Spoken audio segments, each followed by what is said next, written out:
Pope Francis nasa critical condition dahil sa kanyang pneumonia at mild renal insufficiency. Na-admit si Pope Francis last February 14 sa Gemelli Hospital dahil sa ilang araw na hirap sa paghinga. Doon nga ay na-diagnose siya ng pneumonia. Ang pneumonia ay impeksyon sa baga kung saan nagkakaroon ng inflammation ng mga air sacs o alveoli at napupuno ang mga ito ng pus o nana. Dahil dito, nagkakaroon ng hirap sa paghinga ang pasyente na sa mga mas malalang kaso ay mangangailangan ng oxygen support gaya ng ginawa kay Pope Francis.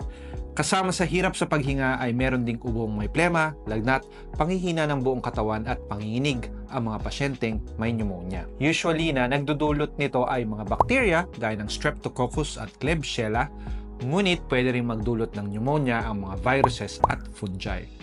Kung sakit sa baga ang pneumonia, bakit nagkakaroon ng renal insufficiency ang Santo Papa?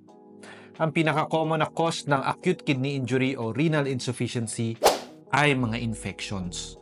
Dahil sa matinding inflammation ng buong katawan, naaapektuhan ang daloy ng dugo sa kidneys at maaaring bumaba ang blood flow sa mga ito. Sa may malalang infeksyon ay pwede ring bumagsak ang blood pressure na lalong makakaapekto sa kidneys. Ang tawag naman dito ay septic shock.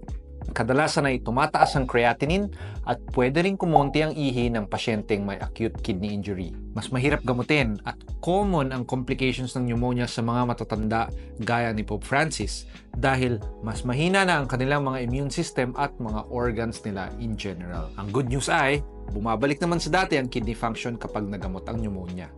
Pagdasal po natin na magamot ang pneumonia at makarecover agad si Pope Francis.